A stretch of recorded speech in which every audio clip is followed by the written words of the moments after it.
Was there any reason why you weren't necessarily going for a finish in the third round? Well, I was. It's just I was being precise about it. You know, I was picking my shots. You know, being calm about the situation. I mean, BJ's a dangerous guy, so it would be kind of an amateur mistake if I just jumped on him, everything I had, and then get clipped with a shot. You know, just picking my shots, being technical, and if the knockout came, it came, but it didn't. You didn't want to give him too much credit, obviously, going into the fight because he's a guy you wanted to beat. Do you mark it down as a great victory over a guy who is a legend in the sport? Yeah, I mean, all things aside, I mean, BJ is one of my, you know, heroes growing up when I was a teenager, growing up in the sport. But I can't carry that mindset into a fight with somebody, if you know what I mean.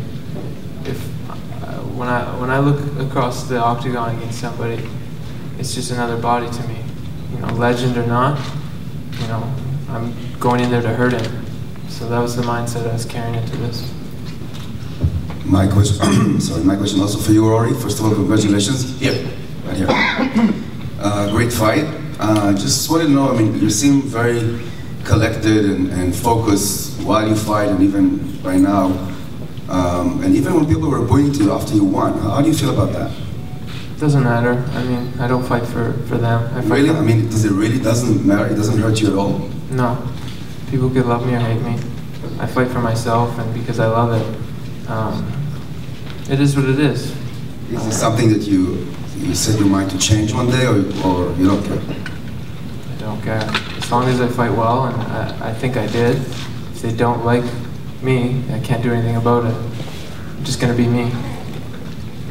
My question is for Rory. Rory, if you do become the #1 contender, and I know you said you wanted the match for Condit, but if at any time your option was GSP because you were the #1 contender, what would you do at that point? I don't know. I'm not there yet, so I'll cross that bridge when I get there, but I don't feel that I need to fight George. I don't think it's going to happen. It won't happen. You know, me and him are friends. He's done a lot for me, and I'm very grateful for him. I'm not going to stab him in the back. And I don't want to wreck my opportunity training at TriStar, you know. They've done a lot of things for me. So, I don't know, we'll see what happens. There's lots of fights for me right now. Right. I think the quote after with Joe Rogan was, he felt humiliated. The only guy that humiliated you was Carlos Condit. I mean, that performance was great, although you lost. Can you expand on why you feel humiliated, even though it was a great performance? Yeah, because I was just laying there getting beaten on. My face looked like I was the guy from the Goonies after. I was embarrassed. I was embarrassed about my performance and how I held myself. And it did a lot of damage, and I don't think I've been the same person since. So I want to get that back. One thing the crowd did boo was when you did the ollie shuffle in the second and third rounds against BJ. Can you kind of talk about what you were doing there, and did you hear the boos when you did that? No, I was pretty focused on what I was doing. It's just something I do. I change it up, helps me relax, mix it up, make him pay attention to my footwork and stuff.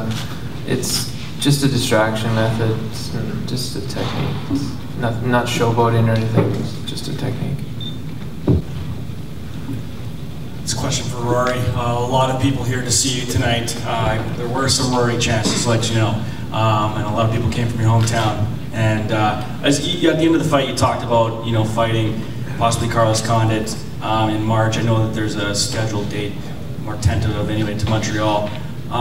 What about, there's rumors, strong rumors that possibly the UFC could come back to Vancouver. Would that also be something of interest to you? Yeah, for sure. Anywhere in Canada is cool with me. Whatever.